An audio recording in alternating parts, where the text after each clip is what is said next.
अधिक मासात सौभाग्यवती स्त्रिया जोडवी का बदलतात? जोडवी बदलताना ही एक चुकूनही करू नका. श्री स्वामी समर्थ. नमस्कार मंडळी.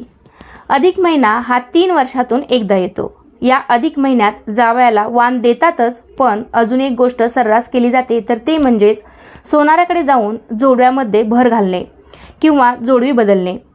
अगदी साध्यात साधी स्त्री सुद्धा अधिक महिन्यात जोडवी बदलते. पण अधिक महिन्यात सौभाग्यवती स्त्रिया जोडवी का बदलतात?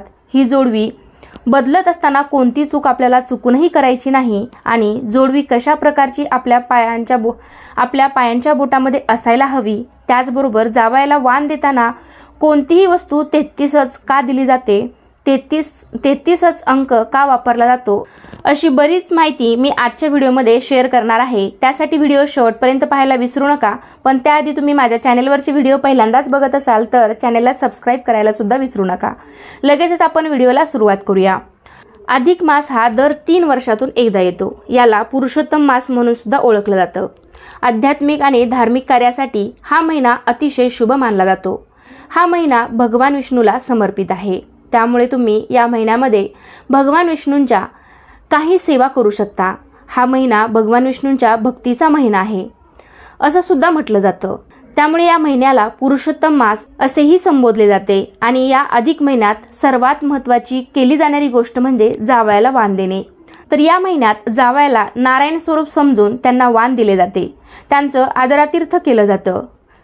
अधिक मासाचे एवढे महत्त्व का आहे तर पहा, अधिक महिना हा 32 महिने 16 दिवस आणि 8 तासांनी येत असतो. म्हणजे साधारणतः 33 महिन्यानंतर येत असतो. 33 महिन्यांसाठी म्हणून 33 वस्तूंचे दान केले जाते. याचा उल्लेख अनेकदा 30 आणि 3 असा सुद्धा केला जातो. हा महिना दर 33 महिन्यांनी येत असतो. त्यामुळे अधिक मासामध्ये 33 ही संख्या महत्त्वाची आहे. अधिक मास हा दर 3 वर्षानंतर एकदाच येतो. पण 18 वर्षानंतर फक्त एकदा हा मास श्रावणामध्ये येत असतो. तुम्ही वाणामध्ये अनारसे किंवा बत्ताशे देत असाल, जे काही वाण म्हणून देत असाल ते 33 या संख्येमध्येच असावे. अधिक मासात आपल्या महाराष्ट्रामध्ये अनारसेचे वाण जास्त करून जावयाला दिले जाते. बऱ्याच ठिकाणी बत्ताशेचे वाण सुद्धा दिले जाते. असे वाण द्यावे जेणेकरून ते खाल्लं जाईल. हा महिना 33 महिन्यांनी येतो, म्हणूनच यातील 33 या अंकाला खूप महत्त्व आहे. तर आता आपण पाहूया, महिला या महिन्यात पायात जोडवी का बदलतात आणि जोडवी घालताना कोणती चूक करू नये. लग्न झाले की स्त्रीच्या शृंगारात भर पडते ती सौभाग्य अलंकाराची. मंगळसूत्र, हिरवा चुडा, कपाळावर टिकली, पायात पैंजण आणि जोडवी. आजकाल मंगळसूत्र घातलं, टिकली लावली, बांगड्या घातल्या म्हणजेच स्त्रिया सौभाग्यवती आहेत हे सिद्ध होतं. पण कोणत्याही प्रौढ पुरुषाकडे पाहिलं की तो विवाहित असेल किंवा नाही हे खात्रीपूर्वक सांगता येत नाही. पण त्यातल्या त्यात गळ्यामध्ये मंगळसूत्र आणि पायाच्या बोटामध्ये जोडवी पाहिली की ते धारण करणारी महिला विवाहित असते हे सर्वांना कळून येतं. त्यामुळे जोडवी घालणं ही लग्न झाल्याची निशाणी मानली जाते. एक लग्न झालेली स्त्री गळ्यात मंगळसूत्र, सिंदूर, हातात बांगड्या हे सर्व घालते. पण आपण लहानपणापासून आपल्या आईला, आजूबाजूच्या काकूंना हे सर्व अलंकार घालताना पाहिलं आहे. या सर्व सुहासिनींच्या निशाणी मानल्या जातात. नवीन नवरीच्या अंगावर मंगळसूत्रानंतर पहिला दागिना चढतो तो म्हणजेच पायातील जोडवी. पायातील जोडवी हा सौभाग्य अलंकार असला तरी आजकालच्या मुली फॅशन म्हणून का होईना आवर्जून जोडवी घालतात. स्त्रियाप्रमाणेच आधुनिक युगातील मुलींनाही जोडवी घालायला आवडतात. आजकाल अनेक जणी फॅशन म्हणून सौभाग्य अलंकार नाजूक का होईना आवर्जून वापरतात. लग्नावेळेस स्त्रियांच्या पायांच्या बोटावर पहिला अलंकार चढतो तर ते म्हणजे जोडवी.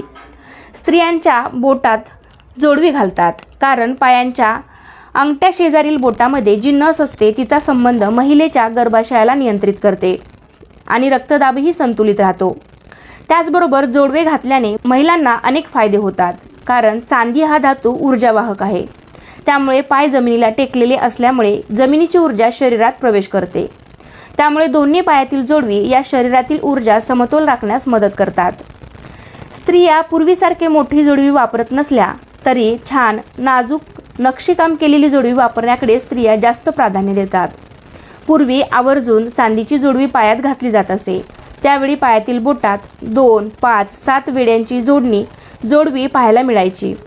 मात्र आता यामध्ये स्टीलची, मेटलची जोडवीसुद्धा बाजारामध्ये अगदी ट्रेंडमध्ये फेरीवाल्याकडून सहज मिळत आहेत. आता कमी वजनाची नाजूक जोडवी, वेगवेगळ्या आकाराची मणी, घुंगरू, नक्षीकाम अशा आकारातील वजनातील जोडवी बाजारामध्ये उपलब्ध आहेत. जोडव्यामध्ये 20 रुपयापासून ते 500 रुपयापर्यंत या जोडव्यांच्या किमती आहेत आणि ते सर्वसामान्यांना परवडण्यासारखे सुद्धा आहे. वृद्ध महिलापर्यंत सर्वजण जोडवी आवर्जून वापरतात. पायात जोडवी घालण्याचे फायदे सांगायचे झाले तर शरीरातील प्रजनन क्षमता चांगली राहते. हृदयाची गती नियंत्रित करण्यासाठी जोडवी उपयुक्त आहेत. जोडवी घातल्याने थायरॉईडचा धोका कमी होतो. जोडवी घातल्याने मासिक पाळीमध्ये येणाऱ्या अडचणी कमी होतात. मासिक पाळी नियमित होते. त्याचबरोबर विशिष्ट रक्त निर्माण होत असल्यामुळे गर्भाशयाला रक्तपुरवठा सुरळीत होतो. गर्भाची संवेदनशीलता वाढते. दोन्ही पायात जोडवी घातल्याने ऊर्जेचे प्रमाण व्यवस्थित राहते. हे झाले जोडवी घालण्याचे फायदे. पण अशा अनेक जोडव्या आहेत ज्या की पायामध्ये घालू नये असं सांगितलं जातं. त्यामध्ये पहिलं म्हणजे वेडणीची जोडवी घालू नका असं सुद्धा सांगितलं जातं. आता हल्ली अगदी साधे सुद्धा जोडवे मिळतात. कमी वजनाचे, जास्त वजनाचे, तुम्हाला हवे तसे डिझाईन तुम्ही वापरू शकता. पण चांदीची जोडवी आपल्याला आपल्या पायाच्या बोटामध्ये घालायची आहे.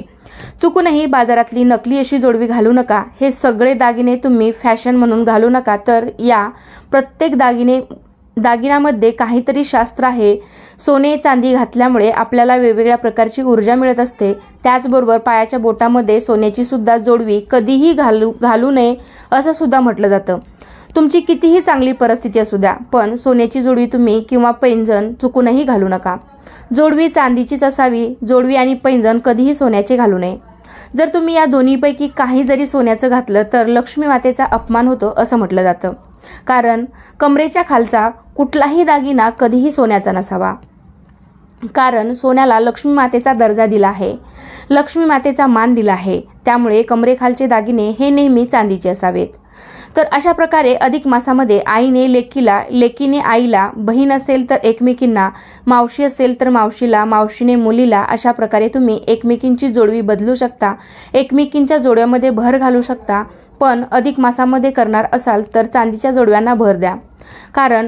कारण बघा, जोडव्यांना जोडवी का म्हटलं जातं तर नात्यांना जोड देणारे म्हणजेच नात्यांना जोडणारे असे हे जोडवे जोडले आहे. तर हल्ली पती पत्नीमध्ये भांडणे, वादविवाद होत राहतात, दुरावा होतो. अशा वेळेस काय करावे तर अधिक महिन्यामध्ये जोडव्यामध्ये भर घालावी असे म्हटले जाते.